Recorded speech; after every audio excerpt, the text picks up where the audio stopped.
Olá, pessoal. Boas-vindas ao Movecast. Hoje estamos super empolgados para gravar mais um episódio, trazer muito conteúdo para mover o ponteiro dos seus resultados. E hoje a gente tem a honra de receber uma convidada muito bacana, alguém que eu tive o privilégio de conhecer recentemente, mas que eu já admiro muito, muito pela sua forma empolgada de fazer o que ela faz. Ela fala com muita paixão do que ela faz, tem muito prazer em contribuir com o resultado dos negócios, das pessoas e das empresas.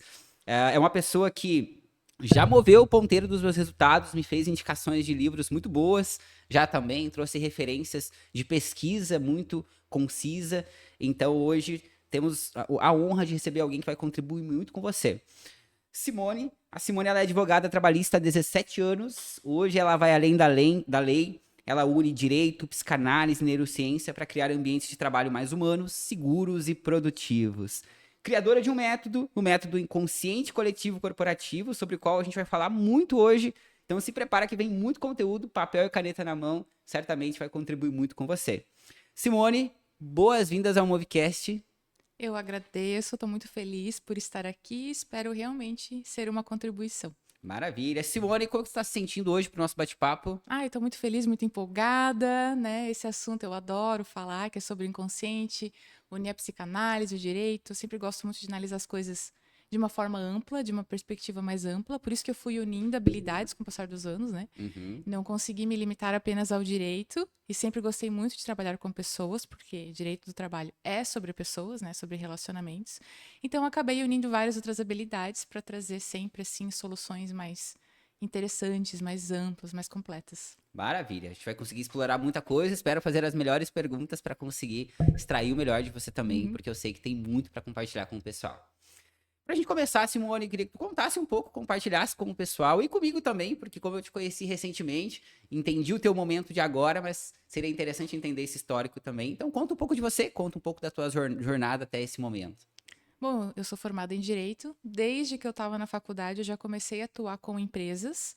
Escolhi o direito do trabalho.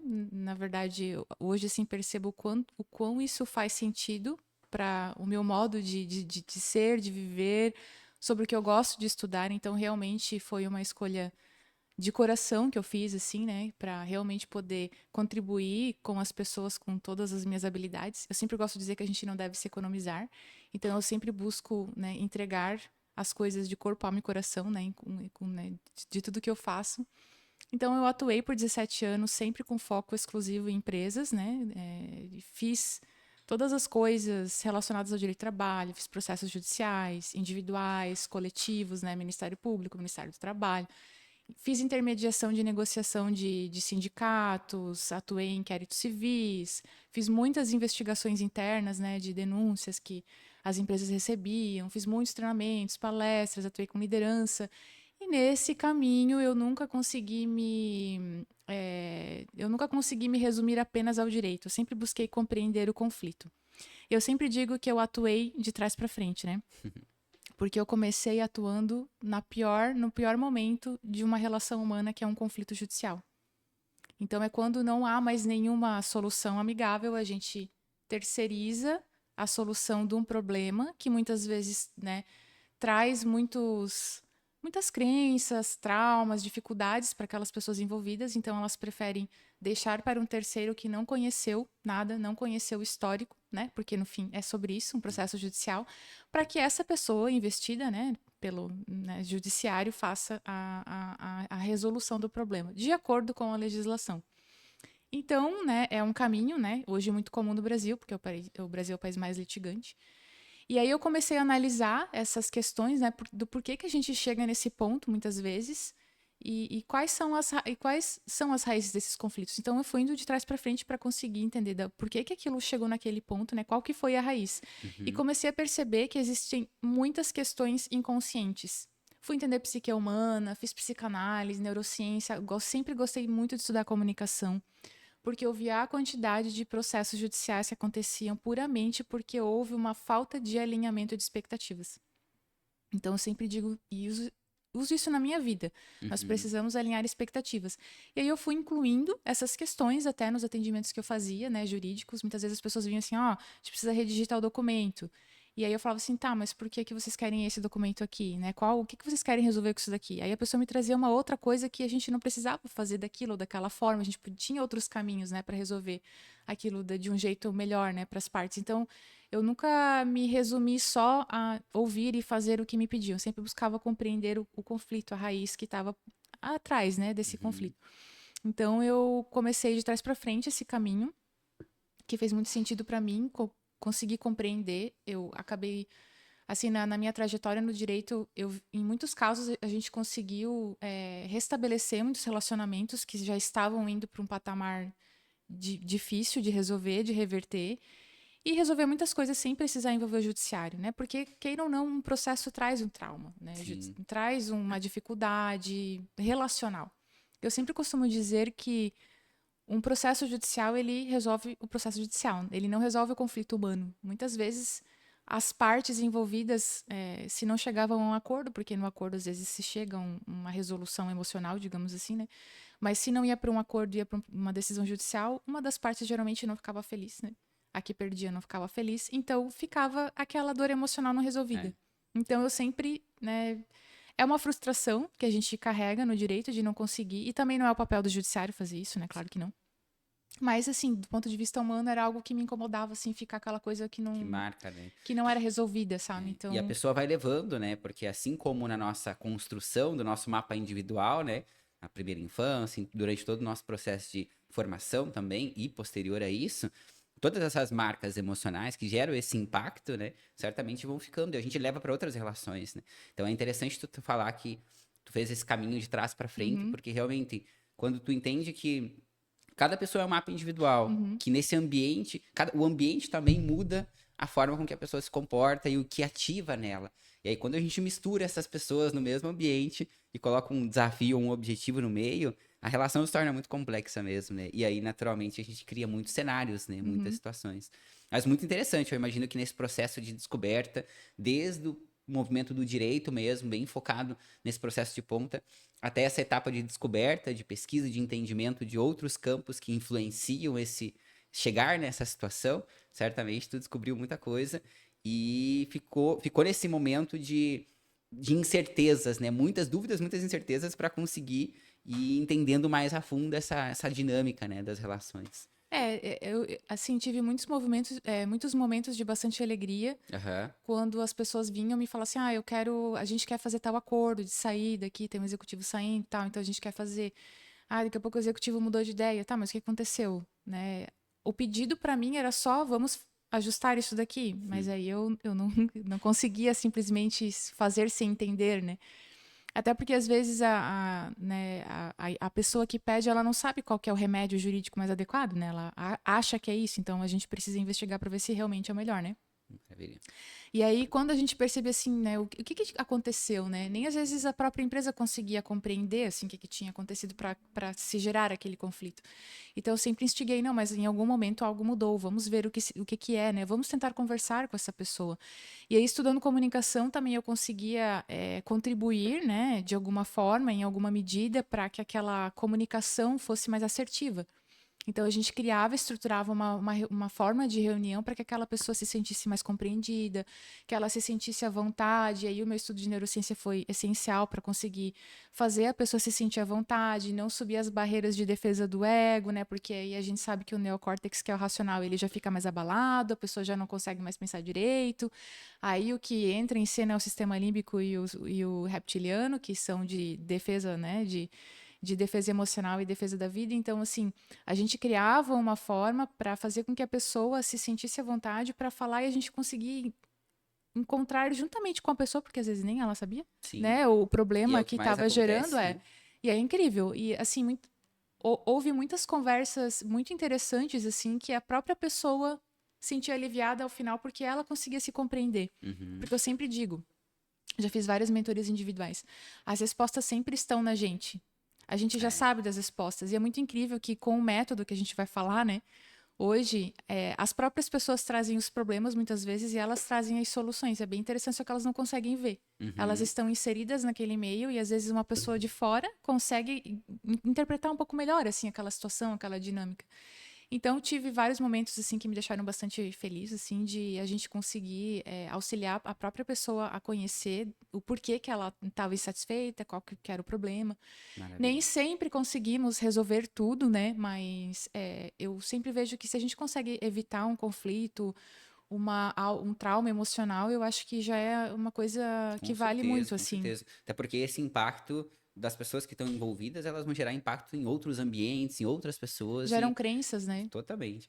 E hoje, Simone, qual que é a essência do teu trabalho, assim? Eu vi que tu realmente integrou várias áreas e permeou em vários caminhos que contribuem, né, com a tua entrega, mas hoje qual que é a essência do teu trabalho? Hoje eu estou trabalhando mais com esse método que se chama método do inconsciente coletivo corporativo, mas eu já fui Uhum, fazendo outras coisas que me levaram a esse caminho, não era algo assim que eu criei já na minha mente estruturado. Eu fiz muito com base na observação dos uhum, problemas, porque eu sempre parto do problema. Todas as minhas soluções partem do problema, eu busco compreender o problema. E aí disso a gente vai desvendando a melhor solução para resolver o problema de uma forma bem personalizada que seja eficaz. O meu lema, uhum. assim, é ser eficaz.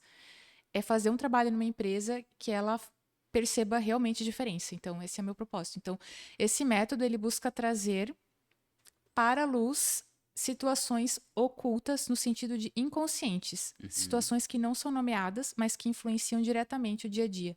Assim como nós temos muitas questões inconscientes, Freud falava em 95%, e hoje nós temos vários experimentos da neurociência que trazem essas evidências de que a gente toma muitas decisões sem tomar a consciência. Uhum, Então, se nós temos isso e a empresa é uma ficção jurídica, porque ela é um grupo de pessoas, então, as empresas têm também inconsciente. E eu fui uhum, compreendendo isso com o passar do tempo. Eu já tinha tomado essa consciência de que as empresas tinham muitos vieses inconscientes. E os uhum. vieses são uma parte do inconsciente, não são tudo. Nós temos muitas respostas emocionais. E o meu método especialmente trabalha as respostas emocionais. Entendi. Quando eu consegui compreender melhor o cérebro, eu vi que ele é muito mais emocional do que racional. Então, hoje eu atuo, né, auxiliando as empresas a compreender melhor esses mecanismos que estão ocultos, mas que estão sempre influenciando. Vem consultoria, vai consultoria, entra ação, sai ação e as coisas permanecem gerando No mesmo, aqueles foca só no problemas. visível, só no que tá no campo ali que é racional mesmo da coisa, Uhum, e o que permeia essas relações que influenciam não é olhado para isso. exatamente. Interessante. E realmente, né, muito interessante essa tua abordagem, porque muitas vezes a gente desconecta, né? Desconecta o ambiente corporativo do ser humano, né? Uhum, O ser humano, as relações. Quando a gente pensa num casal, numa família, tem um porquê que aquela família foi construída, né? Naturalmente tem um porquê que uma pessoa se atrai mais por uma do que por outra. uhum, Não seria diferente nas empresas, uhum. né? A construção das empresas, a gente nomeia isso de algumas formas, né? Também cultura, valores, tudo mais, do que atrai, o que repele. Mas é interessante que muitas vezes nos ambientes corporativos, em especial em alguns ambientes, hoje eu sinto que a geração atual a gente está discutindo muito mais sobre isso. Uhum. Mas por muito tempo, toda a nossa construção, a base, né, das relações, das empresas, nunca foi olhada para isso. A própria questão de emoções, né? Sim. Recentemente a gente começou a abordar de uma forma ativa a questão da inteligência emocional, a importância das emoções nesse ambiente, coisa que ao longo de toda a construção não existiu, né? Era como se fossem coisas separadas, né? Então, muito legal. As emoções eram tratadas como um tabu, né? Agora, É. nós, essa geração nova que está falando em saúde mental, saúde emocional. Recentemente, o burnout se tornou uma doença ocupacional, classificada como uma doença do trabalho. E, assim, uma inquietação minha também foi sempre isso, assim, né? Por que que o número de ações não diminui? Por que que o número de denúncias para o Ministério Público e o Ministério do Trabalho também não estão diminuindo com tantos recursos que nós temos? Sim. Porque nós temos muitos recursos hoje. É. E eles ajudam muito, mas ainda assim, eu tive a oportunidade de conversar com vários RHs ao longo dos anos, assim, especialmente depois da pandemia. Eu trouxe esse questionamento para vários deles. Eu sempre percebi assim que a gente estava olhando para o problema errado, Uhum. ou olhando para o problema da forma errada, porque não era possível assim as coisas não estarem melhorando. Se eu não me engano, a maior causa de afastamento, não sei se é em primeiro ou segundo lugar, né, de afastamento do trabalho, mas é sobre questões mentais, né, da saúde mental. Ele foi crescendo, né? Ele não é, é mais recente isso, mas ele foi cada vez subindo mais. Hoje ele está no pódio, né? Sim. Tá aí nos primeiros das causas mais comuns, né? De afastamento. Então, o porquê, né? Que isso, alguma coisa. É Ou a bem. gente sempre teve isso e não era diagnosticado, ou nós não estamos dando condições, ou as pessoas não estão enxergando, tem algum problema. Então, assim, na minha prática, eu sempre percebia muitas questões inconscientes, especialmente de resposta emocional, que influenciavam o ambiente de trabalho. Foi pela observação. Entendi, muito bacana. Então vamos entrar um pouco mais nesse método. Eu gostei muito do nome, porque o nome é autoexplicativo. Quando tu começa a entrar um pouco mais no entendimento, ele já traz realmente, tu já consegue entender qual que é a base. Mas eu queria entrar mais a fundo nisso para a gente poder discutir e tornar mais prático, mais aplicável também para quem está nos ouvindo. Eu queria começar com essa definição, né? Nivelando sobre o que é inconsciente, né? Vamos por parte, né? Inconsciente, coletivo, corporativo. O que é o inconsciente? O inconsciente foi trazido por Freud, não foi criado por ele, né? O Freud, ele sistematizou a psicanálise, mas ele não criou, já era algo que estava sendo construído, mas ele uniu tudo e sistematizou, né? Então, o inconsciente para Freud, né? Ele trouxe as questões do inconsciente individual, ele foi percebendo pela prática clínica também de outras pessoas que vieram antes dele, que havia uma certa evocação de informações, mesmo em estados que a pessoa perdia a memória, estados de inconsciência, de doenças, histerias, etc. E que a pessoa conseguia evocar certas memórias, certas emoções, mesmo que ela não estava consciente, né, em plena aptidão consciente.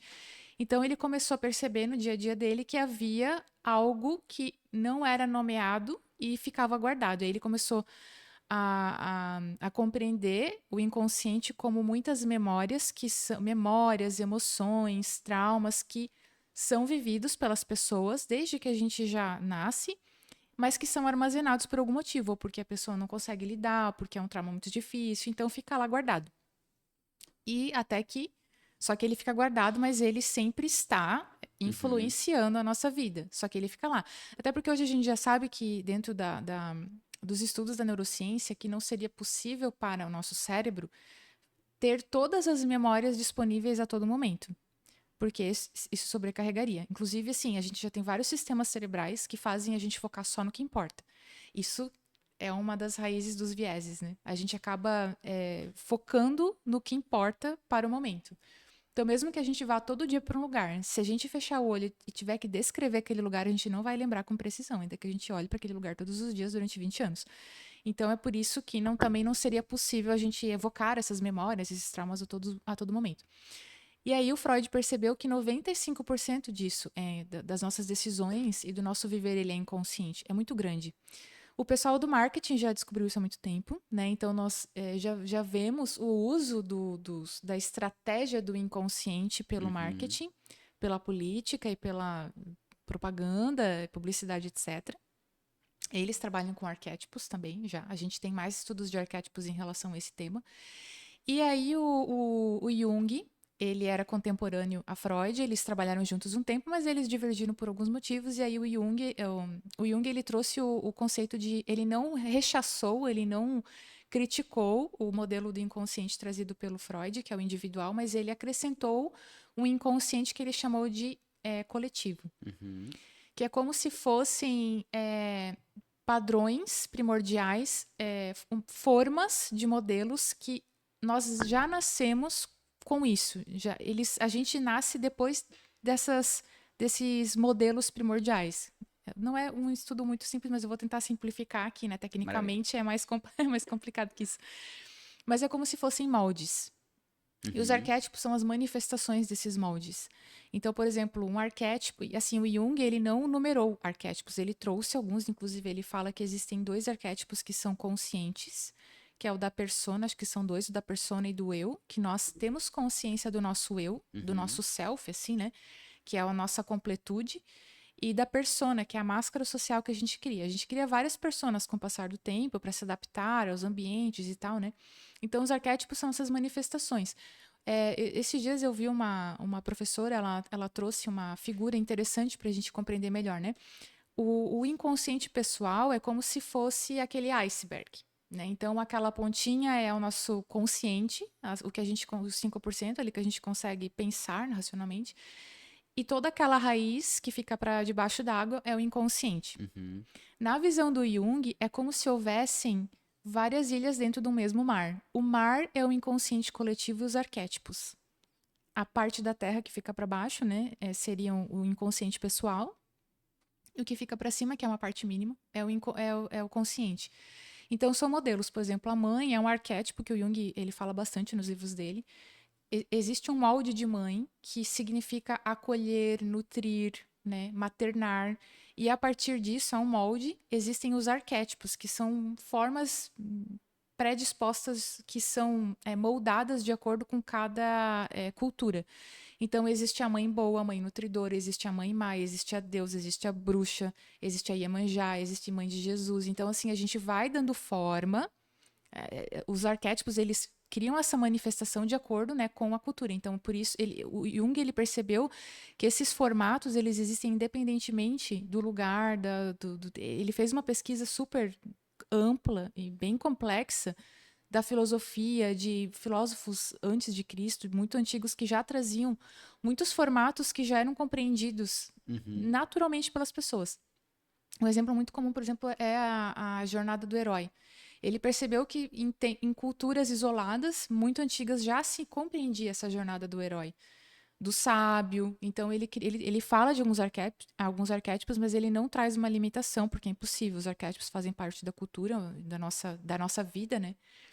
Então, a minha ideia de falar do inconsciente coletivo corporativo, com a criação, né? Eu criei 12 arquétipos, né? Empresariais, que são voltados, mas eles são uma mistura, uma inspiração nesses estudos. Eles são uma mistura desses dois inconscientes, que são os pessoais e o coletivo. Porque eu comecei a perceber que cada empresa tinha, né? Uma cultura muito própria, mas essa cultura era permeada por esses inconscientes. Então, é como se fosse um micro inconsciente específico, né, individual e coletivo, formado especialmente por quem criou a empresa ou pelo corpo da diretoria, né? Essas pessoas influenciam muito diretamente os arquétipos. Então foi a partir disso que eu criei. Eu não encontrei muitos estudos assim específicos no Brasil sobre isso. Eu busquei diretamente assim da análise do Jung e do Freud, mais especificamente do Jung, né? Porque o inconsciente coletivo ele que trouxe. E criei com base até na vivência, né? Os arquétipos, eles estão estruturados em vários eixos, que eu nomeei de acordo com, especialmente em 3 grandes eixos, que são a regulação emocional, a comunicação e a confiança. E aí esses grandes eixos, eles têm micro subdivisões, assim, né? Cada um deles que a gente analisa para formar aquele arquétipo, que é como se fosse uma personalidade, né? A personalidade da empresa, que é a cultura da Características empresa. que As dão essa características identidade. que dão identidade para a empresa. Então, foi com base nisso que eu criei esse trabalho, né? Justamente para realmente ajudar as pessoas a compreender aquelas questões que se repetem, não são nomeadas e ninguém sabe por que aquilo existe e ninguém Entendi. consegue resolver. Maravilha. E isso conecta realmente lá com o teu início, né? De entender por que chega nessa situação e nesse ponto. Olha como ampliou na outra ponta, né? E que Exatamente. realmente esse funil aqui, digamos assim, vai potencializando muito novamente, volta àquele ponto, né? Cada pessoa é um mapa individual, né? E aí, esse mapa individual, ele é formado pelas experiências, pelas vivências.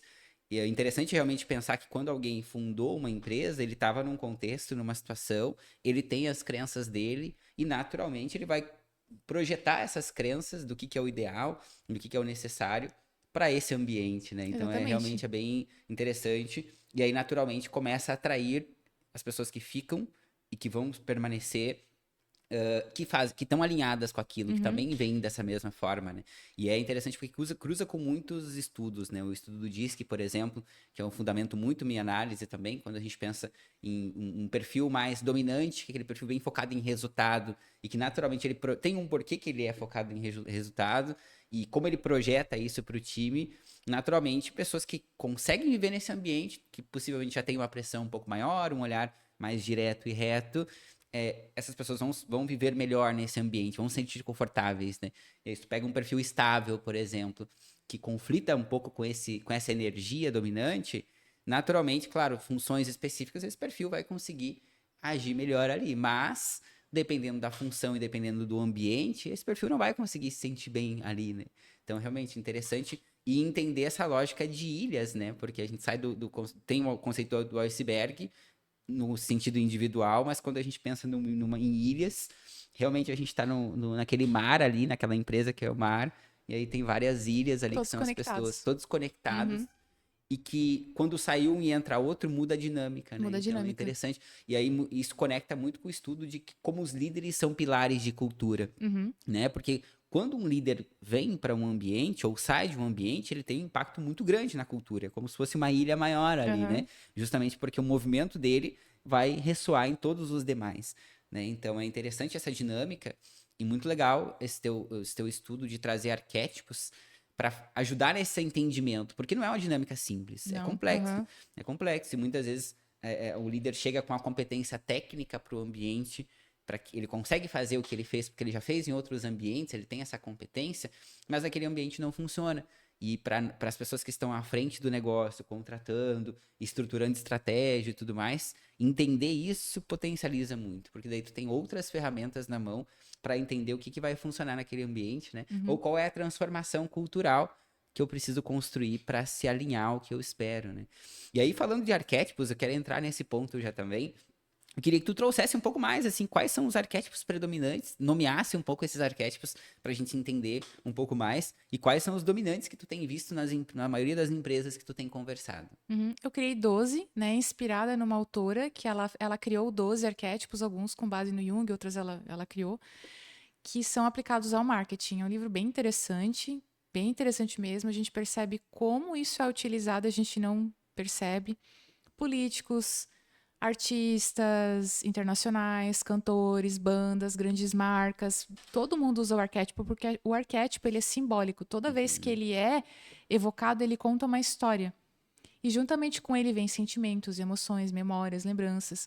Quando a gente pensa em Disney, a gente não pensa que é um parque de diversões com brinquedos, a gente pensa em alegria, divertimento, felicidade. Que esse é o propósito, vender uma sensação, uma experiência.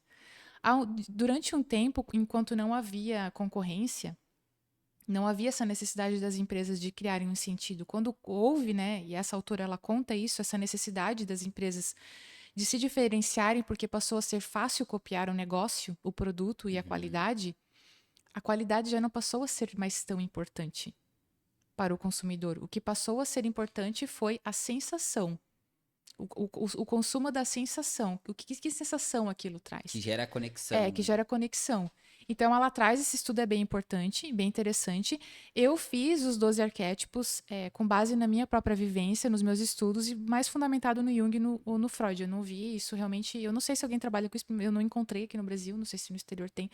Mas eu criei 12 arquétipos. Ela também tem 12, né? Que são do marketing, eu criei 12. Uhum. Os arquétipos do marketing acho que são bem conhecidos, né? É, que é o herói, o sábio, né? Uhum. O explorador, é bem interessante. E aí eu criei alguns. Eu tenho trabalhado mais com empresas de informática, de software, então eu não sei se é por isso exatamente, mas um que tem sido bastante predominante é o Pioneiro, que eu criei esse nome, na verdade, o Uhum. Pioneiro, que é aquele, em resumo, né? Porque cada análise de arquétipo acho que tem umas 40 páginas, eu fiz uma análise bem profunda de muitos eixos. Inclusive até a interação das gerações, como que as gerações, né, X, Y, Z, como que elas se relacionam entre elas e como elas se relacionam com a empresa, qual que é o nível de confiança, comprometimento, engajamento, qual que é o turnover esperado, como é que é o tipo de comunicação, se é mais pessoal, se é mais impessoal, De cada arquétipo. de cada Uhum. arquétipo, assim, bem... É claro que, assim, é muito raro uma empresa dentro do diagnóstico dar apenas um arquétipo, Sim. né? Tem um que a gente percebe que é predominante e existem subarquétipos. Então a gente faz uma análise, né, mais profunda, né, mas de uma forma mais simplista, né? O pioneiro é um arquétipo que ele é bem presente nessas empresas, é bem comum. E ele é daquelas empresas que buscam criar soluções. Uhum. A luz, né, que a gente fala em luz e sombra na psicanálise, né? Luz são aqueles aspectos positivos que a pessoa faz com naturalidade, que faz muito bem, é como se fosse um dom já natural, né? Algo que já que ela faz com qualidade, ela é conhecida por aquilo. Então, o aspecto luz justamente é buscar soluções, não necessariamente do ponto de vista tecnológico, mas soluções inventivas, interessantes, criativas, né? Por outro lado, o que pode acontecer nessas empresas é elas perderem um pouco o controle, né?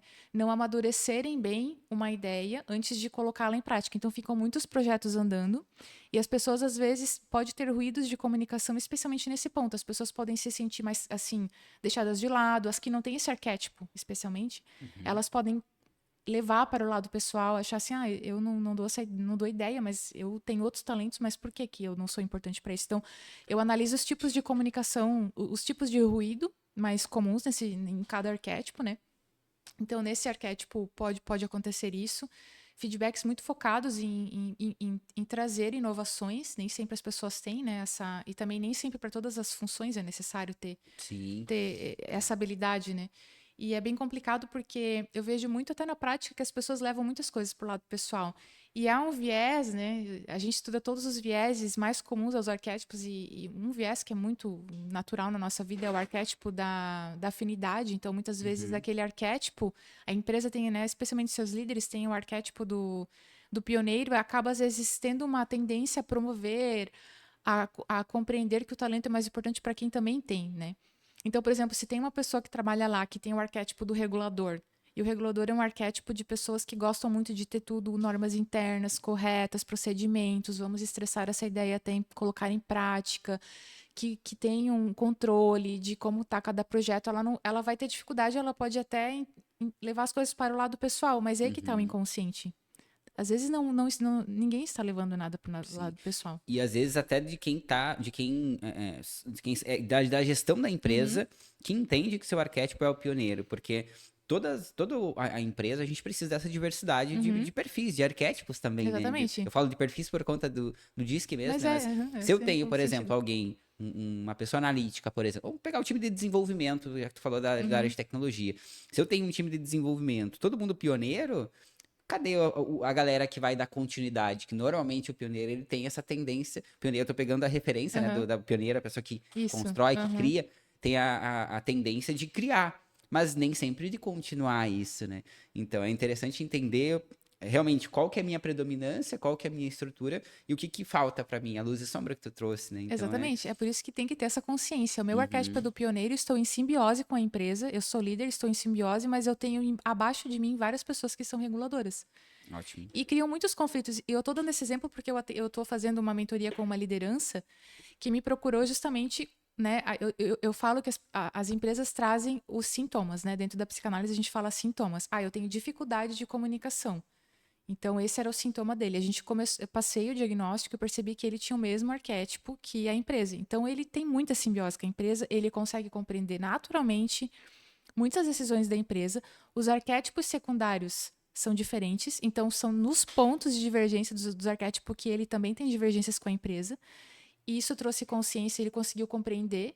É bem interessante, porque algo muito que me traz bastante alegria é a pessoa tomar a consciência, conseguir compreender as diferenças Uhum, de uma forma assim consciente, né? E aí as pessoas, justamente os subordinados que ele estava com essa dificuldade de comunicação, eram do regulador. Que são pessoas que precisam ter um mapeamento do mês, que não gostam das informações, que previsibilidade, gostam, né? são previsíveis, bem conformes. Então, assim, justamente era isso. Aí as pessoas levavam muitas coisas pro lado pessoal. E era esse o conflito que estava acontecendo. A gente trouxe essa consciência, né? Alinhamos o diagnóstico, começamos a ajustar a comunicação, né, para que ela fosse mais fluida, que as pessoas também pudessem compreender, porque não é que a pessoa às vezes não é clara. As informações estavam sendo repassadas corretamente, mas Sim. ele não estava conseguindo falar da forma, a língua daquele subordinado para que ele entendesse o que era importante ou não. Uhum. E quanto mais a gente deixa para depois para resolver o problema, mais vai ficando difícil resolver, porque as pessoas vão criando aquela indisposição, Sim. vão achando que tudo é pessoal, que estão contra ela. Às vezes pode ser que sim, mas às vezes não é. E aí, se a gente deixa para muito tarde, fica difícil recuperar a confiança, né? Reconectar, né? É, Já criou reconectar. essa barreira muito grande e a gente não consegue construir essa ponte, né? Mas Exatamente. realmente, eu acho que muito disso se resume em trazer para consciência, Sim, né? E falar sobre essas coisas que por muito tempo não foi dito. Né? exatamente. Até nas próprias relações, né? A gente vê outras ferramentas aí, linguagem do amor, Uhum, Enneagrama, PNL, o DISC, uhum, todas essas ferramentas que ajudam a trazer consciência para que a gente tenha realmente aquele processo de inteligência emocional, né? Ser honesto com aquilo que eu sinto, com o que eu entendo, qual que é a minha necessidade, mas que eu também tenha esse entendimento da consequência da minha ação ou da minha reação, né? Porque se eu reagir de tal forma com tal tipo de pessoa que se sente de outra forma, ela vai ter um impacto, né? Então, ter a possibilidade de gerenciar o que a gente faz e como a gente faz é muito bom, né? E que legal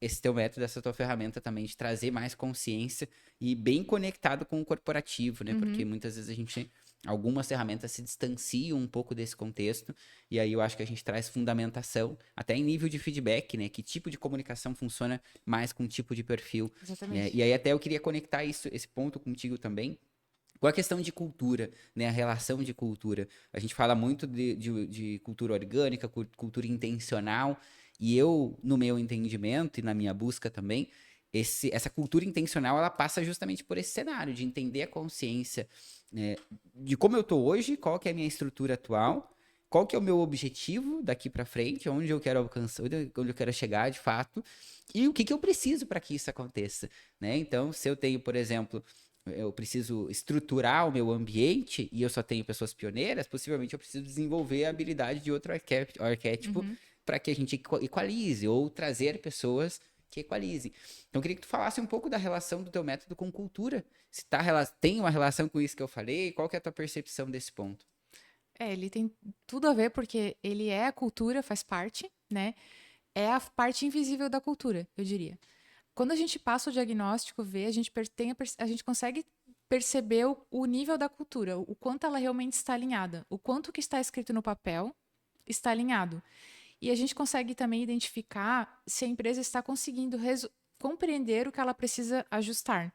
Porque se a empresa ela não tem esse alinhamento, não consegue compreender esse oculto, e isso eu já vi muitas vezes na prática. A empresa ela está preocupada com um problema que não tem grande monta na visão dos empregados. Por exemplo, uma empresa que tem dificuldade de comunicação começa a perder pessoas. Por isso, né? Por esse motivo. O feedback é muito ruim. E dependendo do arquétipo da empresa, existem mais aderência à geração Z, que é uma geração que a gente percebe que precisa de, né, que gosta de feedback, diferente das gerações anteriores que não necessariamente precisam tanto, assim. A gente percebe isso na prática, né? Que a geração Z, ela gosta de mais orientação, né? Então, quando a gente está diante de uma situação dessa, a gente percebe que compreender a comunicação pode evitar certos problemas que a empresa fica buscando resolver de uma forma equivocada. Então, aí começa a dar turnover, por exemplo. Aí a pessoa, vamos criar benefícios. Mas às vezes o problema não é esse. É a falta de Estratégia errada, né? confiança, é a comunicação. A comunicação permeia tudo, né? Então, por isso que ele é um dos eixos. Então, na advocacia, isso era uma dor que eu tinha, assim, porque como a gente trabalha sintomas, as empresas vêm com sintomas, a empresa vem e fala assim, eu preciso criar uma política de remuneração variável aqui porque eu estou perdendo muitas pessoas. O que eu poderia fazer como advogada tá aqui a lista de remédios para dor de cabeça. Mas por que tá dando dor de cabeça? A dor de cabeça é um sintoma. Qual é a raiz desse problema? Causa, né? E aí, assim, a própria empresa às vezes não consegue ter muita noção, mas por que que é? Às vezes a própria pessoa não tem. Essa pessoa já pediu demissão 3 vezes esse ano, já aumentamos o salário dela 3 vezes. Então, o aumento do salário talvez não seja o problema. É alguma outra coisa que precisa ser analisada, que talvez não seja de conhecimento da própria pessoa. Sim. Às vezes é uma grande, assim... A pessoa, sei lá, não se sente ouvida. Aconteceu, já tive casos, assim, da pessoa ficar com... de quebrar a confiança porque ela não se sentiu devidamente prestigiada em dado evento. Foi isso. Não tinha pequena. financeiro nenhum envolvido. Ela não foi. Ela achou que ela não foi devidamente reconhecida. E reconhecimento é um grande ponto, do ponto de vista psicanalítico também. Sim. Depois que eu entendi a psicanálise, eu entendi o porquê que as pessoas gostam tanto de reconhecimento. Então, eu trabalho reconhecimento na confiança, que é um eixo, né? Então, assim, aí a gente consegue identificar melhor essas questões pra gente entender qual é o problema, porque eu percebo que as empresas não conseguem entender o problema. Queria que tu aí, tá? Porque é um ponto bem interessante do porquê da necessidade de reconhecimento. É porque, assim, dentro da psicanálise a gente estuda, tem um autor bem interessante que ele fala sobre 4 vínculos. Eu esqueci o nome dele, mas o sobrenome é Zimmermann. Ele não é brasileiro. Em resumo, assim, é claro que cada psicanalista às vezes pode ter um entendimento diferente, né? Mas ele menciona, assim, que é através do reconhecimento do outro que a gente sabe que a gente existe. Quando o bebê ele vê que ele está sendo visto pela mãe dele, ele entende que ele existe. Então, isso acaba criando um vínculo, ocitocina, necessidade de pertencimento muito grande, porque é a partir desse reconhecimento que eu existo como pessoa. E o pertencimento faz eu me sentir seguro. Desde que a ocitocina, segundo o Paul Zek, né, que é o cientista da ocitocina, ele falou que se tratou de uma mutação genética. A ocitocina, que é o hormônio, falam que é o hormônio do amor, né, neurotransmissor do amor. Que ele é das relações sociais, na verdade. Não é do amor romântico, ele é das relações sociais. A partir do momento que ele foi criado, as pessoas começaram a andar em bandos, porque elas perceberam que andar em bando garantia mais a sobrevivência do que estar sozinho. Então se criou um vínculo. Por isso que se diz que o ser humano precisa de vínculo. Então o reconhecimento faz eu saber que eu existo, que eu existo, que eu sou alguém, e o pertencimento faz eu pertencer ali àquele grupo, que me traz segurança de vida. Então aquela expressão assim, vou dar um gelo, ela é bem psicanalítica. Porque inconscientemente a gente sabe que é muito ruim ser excluído. Sim. Porque aí a gente deixa de existir. Existe uma memória inconsciente nesse ponto. Então é a partir do outro que eu reconheço a minha existência. Por isso que o reconhecimento, o feedback são importantes mesmo. É uma ótima. A necessidade em grupo, né? Eu acho que passa realmente por a inclusão, todo mundo, qualquer ambiente, né? Isso é interessante, muito importante para a gestão entender também, né? Todo mundo precisa da inclusão nesse ambiente, de sentir validado, de certa forma, que a minha participação é importante, e desse afeto, né? Desse movimento de valorizar, de reconhecimento das pessoas, né? Acho que todas as nossas relações passam por esses pontos, né? E é realmente interessante entender na gestão como tu potencializa isso no teu time, na tua estrutura também, né?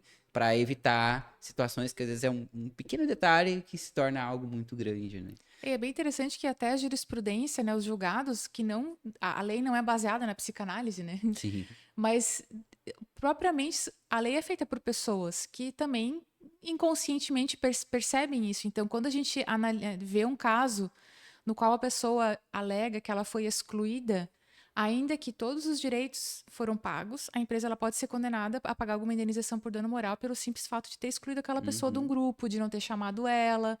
E tem casos, teve um caso esses tempos que eu vi, que, se eu não me engano, a pessoa entrou com uma ação pedindo dano moral porque ela não recebeu parabéns no aniversário dela. Então, assim, Chega a ser engraçado, né? Mas... ela não ganhou, né, a ação, porque eu acho que foi só esse pedido isolado, mas dependendo do contexto, se há uma série reiterada, muito comum de exclusões, é possível que a empresa seja condenada, ainda que ela pague todos os direitos. Porque a gente sabe humanamente, de forma inconsciente, que isso é importante. É ruim se sentir excluído dentro de um grupo. Então, por isso que o judiciário acaba seguindo muitas questões inconscientes mesmo sem ter o conhecimento técnico. Porque Sim. nós somos humanos, né? Não é difícil a gente sentir ali o que aquela situação traz, né? E eu queria te perguntar, Simone, muito conectado com a questão de engajamento, tá? Alguns dos teus cases e tudo mais, porque eu estava até fundamentando como se fosse um método também ali, né? Mas falando um pouco mais da questão de engajamento, né? Sempre quando a gente define um objetivo, um planejamento, naturalmente a gente espera o engajamento do time e busca potencializar isso, né? E aí eu estava nessas minhas pesquisas, eu vi uma palavrinha, presenteísmo, que eu ainda não tinha visto e me chamou a atenção, né? O presenteísmo. Fui entender melhor, né? Que é o fato da pessoa estar ali presente, mas só presente de corpo, né? A alma tá em outro lugar, né? As emoções também. Aí eu fui entendendo essa escadinha, né? Falei, bom, qual que é a primeira fase desse processo? É o absenteísmo, né? A pessoa não tá, né? Sempre, desculpa, sai, quer sempre estar desconectada daquele ambiente. Só tá ali, às vezes, por necessidade, aí qualquer objeção para ela é motivo dela sair, se ausentar e tudo mais, né? Além, claro, de outras questões que englobam o absenteísmo.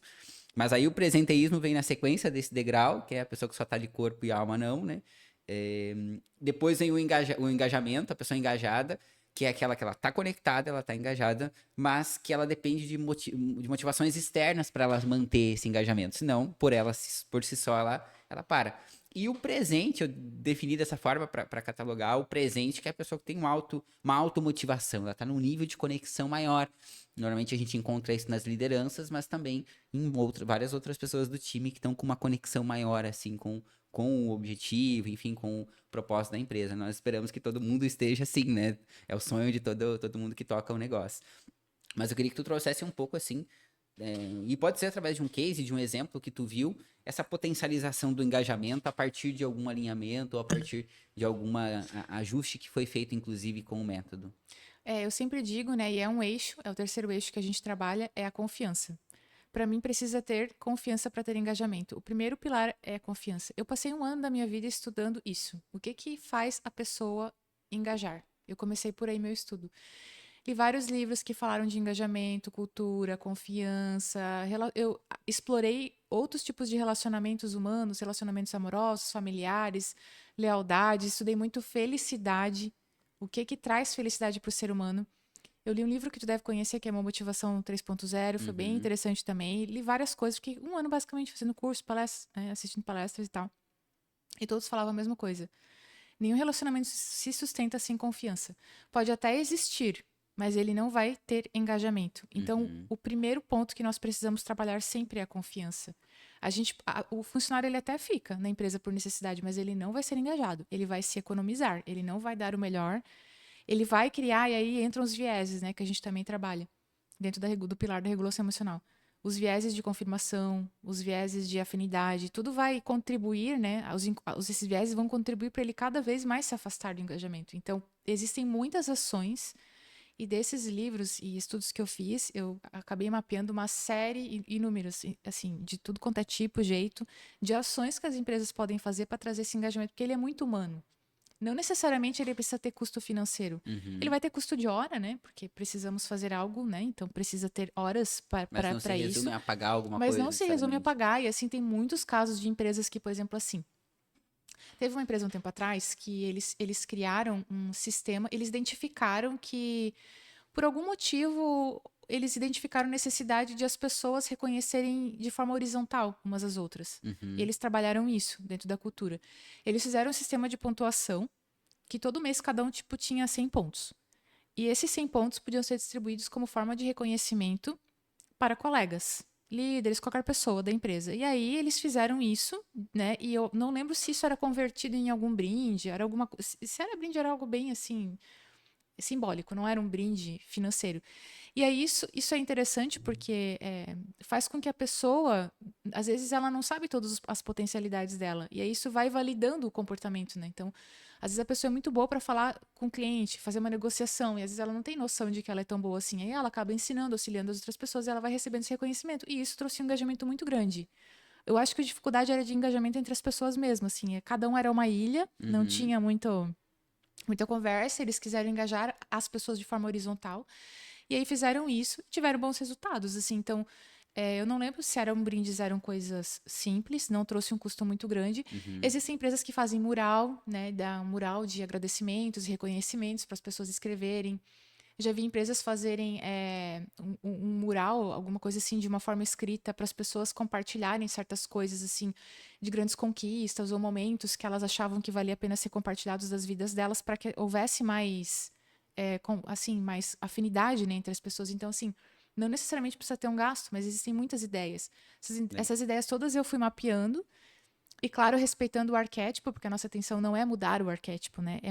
Manter a empresa respeitando a identidade dela, mas assim, colocando luz ao que precisa ser visto. Potencializar É, esse outro lado, né? potencializar a luz. Então, E às vezes até a comunicação, né? Eu vejo que, assim, acompanhando também algumas empresas, muitas vezes essa comunicação do que é o esperado de fato fica em nível de gestão, né? E uhum, aí não tem esse alinhamento do time, né? Beleza, eu quero que as pessoas se engajem, mas com o que, de fato? Qual que é o objetivo desse engajamento, o resultado que isso vai gerar, o impacto que isso vai causar para todo mundo, né? Então, muitas vezes, a comunicação, hoje, eu também se enxerga como um dos principais pilares que impedem esse cenário, né? Obviamente, a confiança, como tu falou, mas sinto que a comunicação vem ali colada no fato de que isso não é alinhado com o time todo e na forma de entendimento com que todos compreendam isso também, né? Como cada um consegue engajar e é essencial na sua forma, na sua contribuição, na sua cadeira também para o ambiente, né?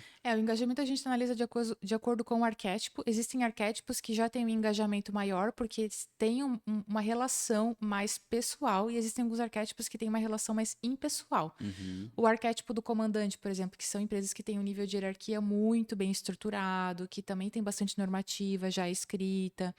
mas que tem um nível de hierarquia muito grande, assim, né? É uma liderança forte, mas ela é uma liderança mais impessoal. Então, a gente trabalha daí com mais foco em buscar essa pessoalidade, né? Uhum. Então, na segunda fase do método, porque a primeira fase é fazer análise a descobrir os arquétipos que estão ali. A segunda fase a gente trabalha com 3 eixos principais, que é a regulação emocional, que é um trabalho um pouco maior, porque tudo está relacionado à regulação emocional.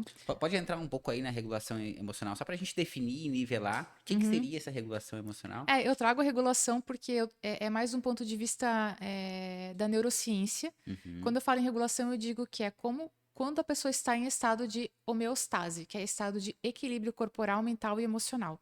Quando ela está com o sistema límbico ok, ela está emocionalmente bem, ela não está com medo de algum risco, nem físico de vida e nem emocional. Não tá com Então, luta ou fuga. isso, Tá não está no. no sistema de luta, fuga, nem com medo de não estar sendo acolhido, entendido, compreendido. Então, assim, quando a pessoa ela tá nesse ponto, ela consegue render mais, porque ela consegue ativar melhor o neocórtex dela, que é Uhum. o racional. Todos os sistemas ficam mais bem acionados, né? Então, a gente trabalha com o radar 50, eu denominei esse nome para ser fácil. E também cada arquétipo a gente analisa o neurotransmissor mais comum dentro daquele arquétipo e quais são as respostas emocionais mais esperadas e mais comuns, mas a gente faz o alinhamento, né, para ver se tem alguma outra coisa, porque a gente faz o conjunto com os demais arquétipos. E a gente explica, dependendo de cada de resposta emocional, qual que é o normal, porque quem está sempre ansioso, por exemplo, como o arquétipo do atleta, que são as empresas e pessoas muito focadas em alcançar metas, elas não se preocupam tanto no como, elas querem o resultado. Então, tendem a ser empresas assim que não têm, às vezes, uma organização muito certinha assim dos processos, porque né, às vezes não dão muito feedback, não dão muita resposta. Contrata a pessoa, às vezes não tem ali uma experiência inicial, né, do funcionário muito clara, ele entra, já tem que fazer as coisas, então não é sempre que acontece, né, mas esse Uhum. arquétipo pode ter esse problema. Então esse arquétipo acaba tendo um nível de cortisol maior, porque ele sempre está acelerado. Então como que uma pessoa que está sempre acelerada sabe quando ela está regulada? É mais difícil. Então, por isso que palestras mais genéricas de inteligência emocional, né, segundo Daniel Goleman, eu que chamei de regulação emocional, mas é mais ou menos a mesma coisa, porque eu acho que regulação é mais adequado. Porque inteligência talvez demanda uma estratégia, mas não precisa ter uma estratégia. A gente precisa compreender o que é uma regulação, o que é o normal para o corpo humano estar bem. Uhum. Então a gente analisa o que é mais natural ali naquele arquétipo e explica o que é o. Eu sempre digo assim, ó, é do 0 até o 100 que vai a emoção. A gente tem que buscar estar no 50 na maior parte do tempo. Porque o funcionário, para trabalhar bem, ele tem que estar se sentindo seguro emocionalmente. Se ele sempre está com medo, ou muito ansioso, ou muito entediado, ele não vai estar bem regulado. Então, ele precisa estar regulado. E para isso precisa ter organização, precisa ter uma organização estratégica de negócio, de lugar, né? Ter todas essas coisas para a pessoa se sentir bem. Então, a gente explica para as pessoas ali de acordo com aquele arquétipo, qual que é o estado regulado dela. E aí a Uhum. gente trabalha bastante nisso, a gente trabalha os vieses inconscientes, que uma coisa é eu ir lá dar uma palestra sobre vieses inconscientes, outra coisa é eu ter mapeado aquela identidade e falar, ó, esses aqui são mais comuns, eles acontecem assim, então vocês precisam prestar atenção para não se deixar levar para a gente consegue trabalhar de uma forma mais efetiva, que a gente coloca na prática o que é comum para aquele lugar. Uhum. E a gente trabalha outros arquétipos da regulação emocional, a gente explica como é que uma informação chega, a importância do feedback, como que ele deve ser dado, estruturado. A gente Uhum. sempre traz a conformidade legal, né? Porque existem muitos casos que chegam na justiça por conta de De feedbacks que não são feedback, bem né? dados, né? Sim. Então a gente sempre permeia toda a nossa análise de acordo com a legislação trabalhista e a Legal. jurisprudência. Então a gente tem esse primeiro pilar, que é da regulação emocional, que ele está em tudo, e ele é por isso que ele é o primeiro a ser trabalhado, e é geralmente onde estão os problemas. Uhum. Em segundo, a gente direciona para a comunicação, os problemas mais comuns de comunicação com as lideranças, com as pessoas, e mapeamos, identificamos e fazemos isso voltado.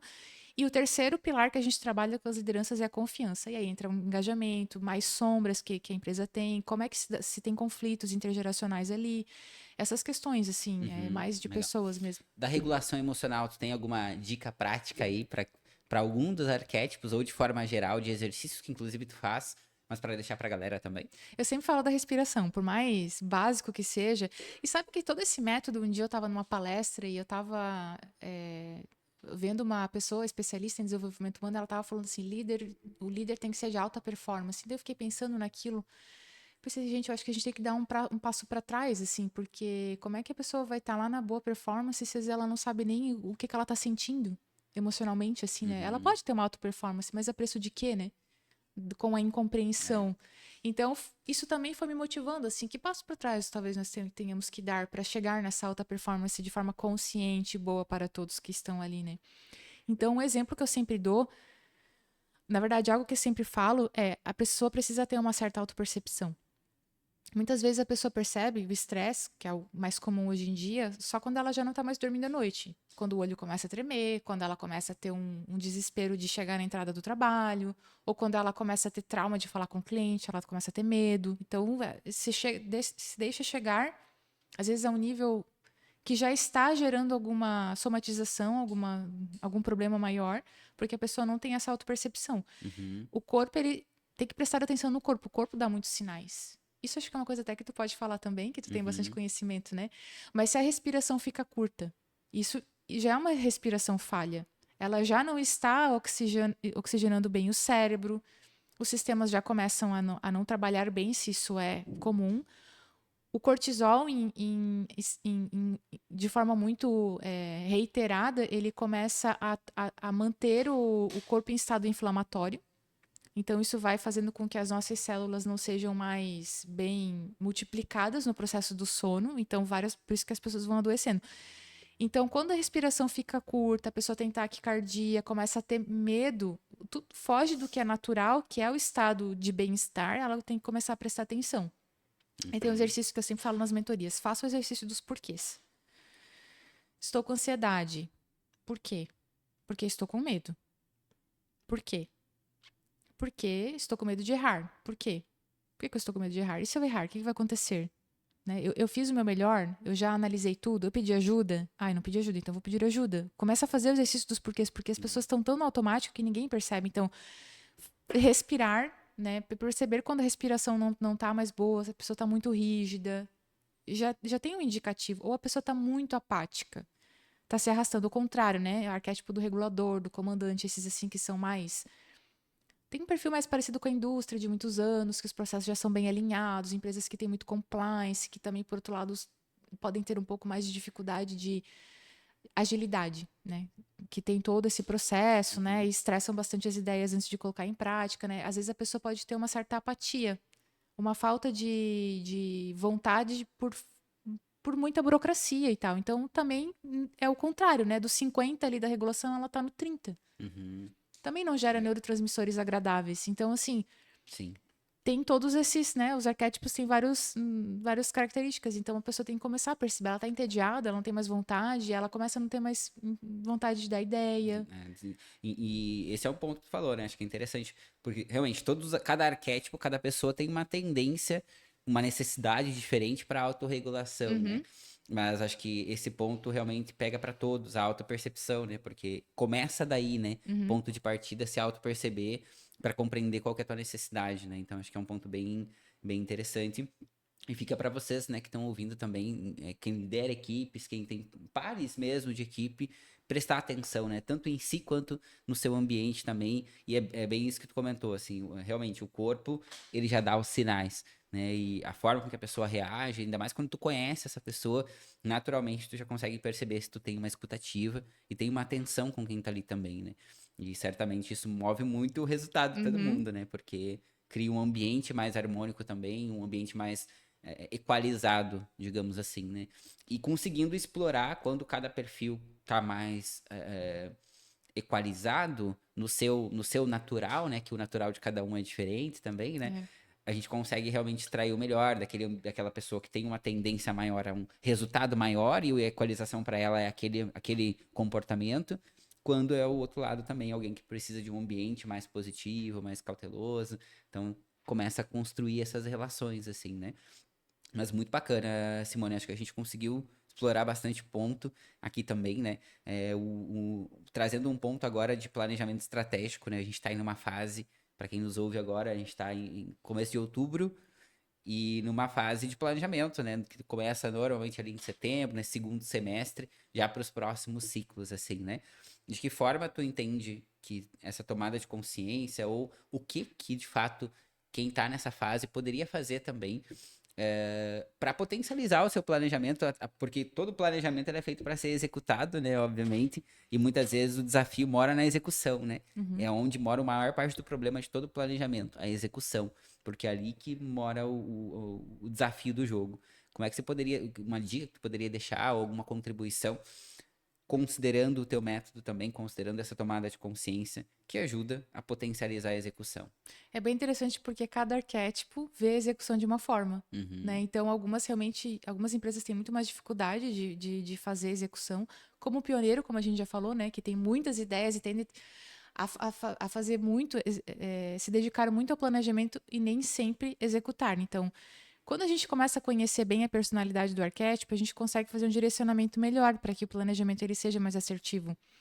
Mas, por exemplo, assim, eu sempre digo que a gente tem que fazer o que é possível fazer. E dentro do método, eu sempre adapto a execução do método de acordo com a disponibilidade da empresa, porque eu sempre acho assim, é melhor a gente pegar uma coisa, então, e fazer essa coisa só, do que não fazer nada ou querer fazer tudo e não uhum, dar conta. Então, assim, quais são as prioridades? Né? Quais são as maiores dores? Vamos focar nisso. O que a gente precisa de fato mudar? E o método trabalha muito em relação a isso.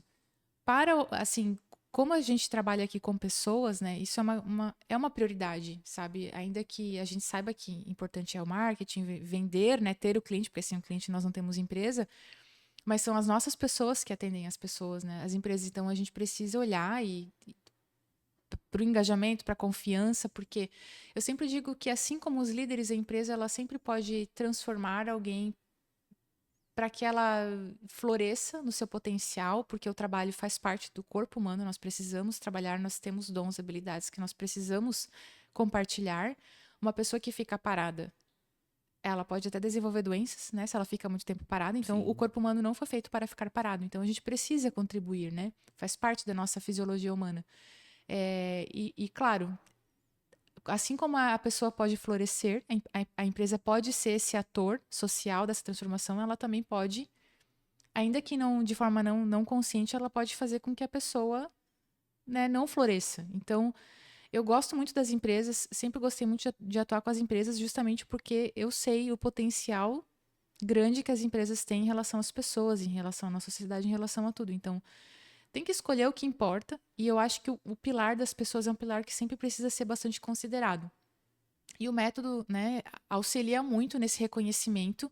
A nossa intenção é sempre tornar os negócios rentáveis, as pessoas compartilhando as suas habilidades para que todos ganhem, né? Que seja um jogo que realmente todo mundo ganhe, com mais autoconsciência, menos turnover, mais rendimento. Eu acho que, no geral, o rendimento do trabalhador ele não é tão alto assim, né? Não é só no Brasil, tem muitos países que têm essa realidade, mas a intenção é com que a pessoa, se ela está no estado de homeostase, ela está no lugar certo, ela foi devidamente treinada, orientada, ela sabe do papel dela, ela tem uma liderança que acompanha, que orienta, há um grande potencial de ela Entregar muito render. mais resultado, com É, certeza, né? e o Paul Zek, que fala da confiança, ele trabalha a confiança, ele é um cientista, ele faz esse atendimento nas empresas lá nos Estados Unidos, e o livro dele tem inúmeras. O livro dele fala só sobre confiança no meio de trabalho. É bem legal esse livro, e ele traz vários indicadores do potencial de lucro que uma empresa pode ter se ela trabalha confiança. Uhum. Esses dias, uma das pesquisas dele revelava que houve um aumento de 300% no lucro. Não sei se foi lucro líquido, né? Mas houve um Uhum. incremento de 300% no faturamento, no lucro da empresa, quando foi trabalhada a confiança. As Sim. pessoas se engajaram muito mais. Então, isso faz parte da cultura. Isso precisa fazer parte do planejamento estratégico, porque não é só empregar as pessoas. Sim. Isso influencia no turnover. A gente sabe o custo que é ter que ficar contratando alguém, abrir processo seletivo, treinar, tem todo Sim. o E custo o com o custo para o desligamento. planejamento, né? É, Porque cada peça ali que está sendo movimentada ou estratégia definida depende de alguém para executar também, né? Então, toda essa movimentação, quando acontece, um dos grandes motivos da não execução, além de todos os outros, né? Produtividade, alinhamento, é o fato dessa rotatividade, não conseguir fechar o teu time para executar o que é necessário, né? E aí, buscar realmente ferramentas para potencializar isso contribui muito, né? até para o mercado, né? Perante o mercado, uma empresa que tem muito turnover, né? Às vezes isso pode acabar influenciando, assim, né? Essa empresa, até para conquistar novos talentos, Sim. vai se criando uma crença, assim, em relação a isso. Então, precisa ser trabalhado. Existem segmentos que é mais natural mesmo, a gente percebe, né? Mas é uma questão importante, especialmente porque essa geração nova que está chegando no mercado de trabalho, ela pensa diferente, ela veio para contribuir, e eu sempre acredito nisso, quando as gerações têm a aprender umas com as outras, a gente vai precisar rever muitas coisas Uhum. para integrar. A gente falou muito sobre comunicação também, né? Até conectando com isso que tu comentou. E tu falou um dos pilares também é a comunicação. Eu queria que tu deixasse uma dica de ouro aí sobre comunicação.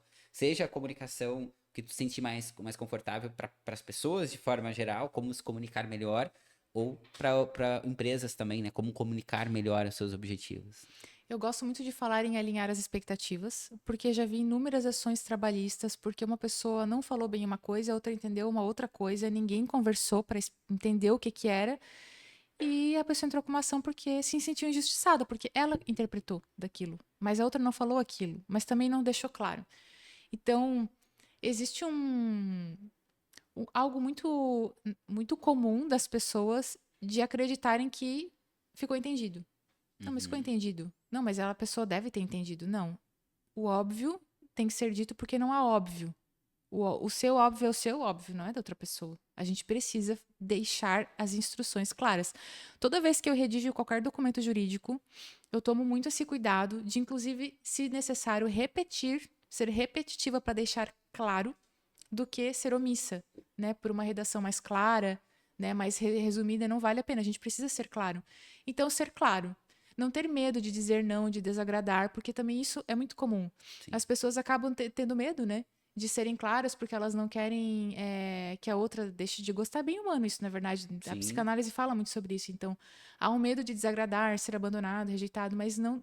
Tudo é a forma de comunicar. Você pode dar uma notícia ruim sendo delicado, né? Se colocando no lugar da pessoa, cuidando com a forma que você vai falar. Mas a clareza é uma coisa muito importante. As coisas precisam ser esclarecidas. As Uhum. expectativas precisam ser alinhadas. Se a pessoa fala assim, mas eu queria, né, ter uma promoção. E aí o líder sabe que não tem possibilidade de ter promoção porque não tem orçamento para o ano inteiro. E, tipo, é março. Não tem, não está vetado. Então, vamos ver. Talvez eu consiga. Mas se essa é a regra, não cria uma expectativa falsa. Tem que ser honesto. Olha, para esse ano nós não temos previsão de orçamento. Eu sei que não era, né? Eu sei que você não era isso que você gostaria de ouvir, mas a realidade é essa. Se houver alguma mudança, né, e for o momento, você se encaixar no perfil, a gente pode vir a conversar, mas hoje nós não temos essa possibilidade. Porque Uhum. as pessoas têm medo de falar, pois é, agora não dá, mas vamos ver, quem sabe. E aí a pessoa cria uma expectativa. E a própria documentação, né? É uma É, coisa que eu sempre trago de orientação também. É isso que tu falou do óbvio tem que ser dito, né? E de fato, cada pessoa tem o seu óbvio e que não é comum, não é senso comum, né?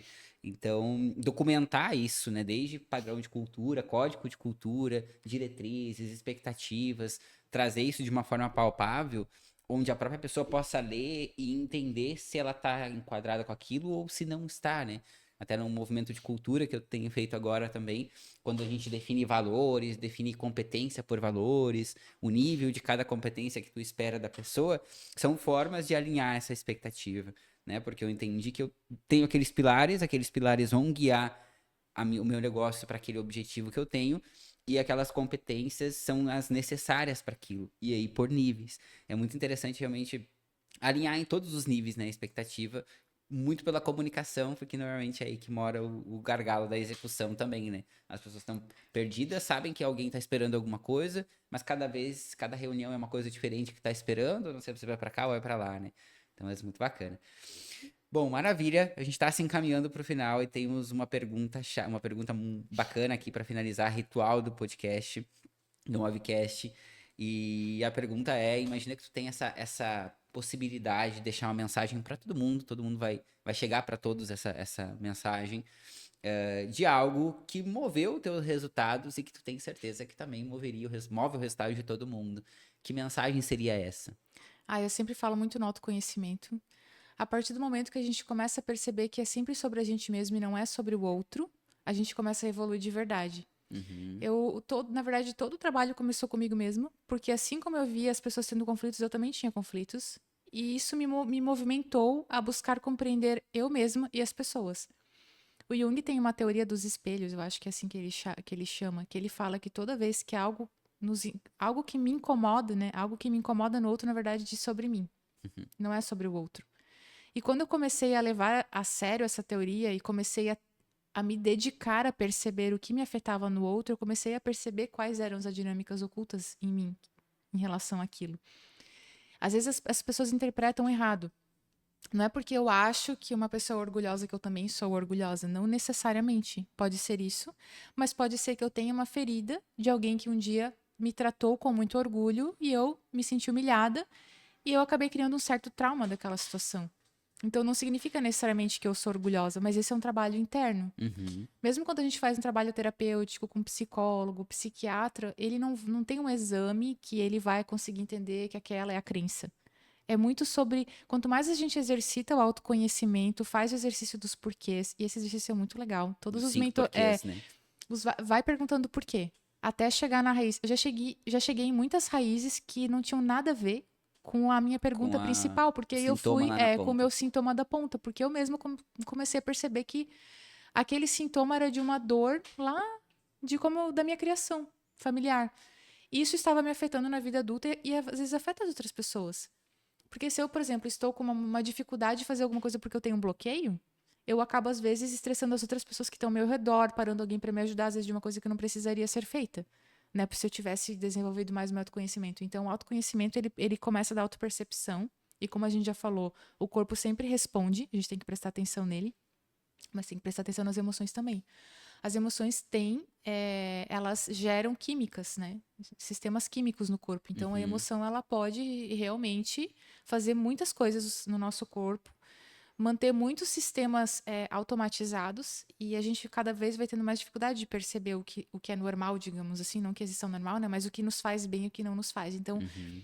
o meu recado sempre é esse, assim, buscar o autoconhecimento e compreender que não é sobre o outro, é sobre a gente. A gente precisa investigar na gente. Não é que o outro é do bem, ele não quer nos fazer mal, ele pode querer nos fazer mal, ele pode fazer de propósito, mas a gente tem que Sim. perceber assim, o que que toca em mim aquilo? Qual é a Uhum. ferida que está? Qual é a sombra? O Jung fala em sombra, qual é a sombra em mim que está É. sendo tocada, né, por aquela situação? Sim, e isso é interessante que tu falou, porque normalmente, eu digo isso por mim, você falou agora isso também, mas por muitas pessoas que eu conheço que tomaram esse nível de consciência, normalmente a dor revela a luz, né? É É, como se fosse uma estrela guia ali, que a partir daquilo tu encontra alguma coisa com um senso de propósito maior e é algo que transcende realmente, né? Então muitas vezes realmente se autoconhecer, olhar para essa dor, ela vai estar te guiando, na verdade, né? Porque a história do azeite de oliva, né? O melhor azeite de oliva que é feito é o que é feito na maior pressão que tem. É aquele ambiente ali que realmente mais prende ele, extrai o que tem de melhor nele. Porque é ali que a gente se desenvolve e evolui de fato, né? o Jung Então, fala, a cura está na dor. olha só, Porque é verdade, a cura a está na cura está dor. na dor. Então a gente finaliza esse podcast com essa consciência, né? De buscar essa autoconsciência, esse autoconhecimento. Ferramentas tem inúmeras para todos os tipos de arquétipos, Uhum. para todos os tipos de perfis. Então, realmente, a gente buscar esse conhecimento. Eu sei que tu é uma fonte disso também, então eu queria que tu comentasse como que as pessoas podem conhecer mais o teu trabalho, te encontrar nas redes sociais também, deixar o teu arroba aqui também. O meu Instagram é Simone Feuser, underline, e eu tenho um site também que é Aham. trabalhonaprática.com.br. Busquei um nome bem simples para as pessoas conseguirem lembrar e acessar. E lá a gente tem várias coisas que nós atuamos nas empresas, que são treinamentos relacionados à neurociência, à psicanálise e também no direito, né? Assédio, moral, é, formas de demissão, modalidades, né? Pejotização. A gente também faz esses treinamentos que são relacionados ao direito e a gente sempre busca trazer essa análise mais ampla. E aí, nos Maravilha. meus treinamentos jurídicos, eu sempre acabo inserindo informações importantes que são relacionadas ao comportamento humano mesmo, à psique humana. E Ótimo. eu vejo que os resultados são muito interessantes porque as lideranças conseguem compreender melhor o porquê daquilo. Sim, Isso ótimo. faz bastante Dá para diferença. associar, né, a realidade ao dia a dia e tornar prático, conseguir fazer alguma coisa com aquela informação que vai contribuir com os resultados mesmo, né? Uhum. Maravilha, Simone. Os teus links também estarão na descrição do podcast. Você consegue encontrar a Simone por ali.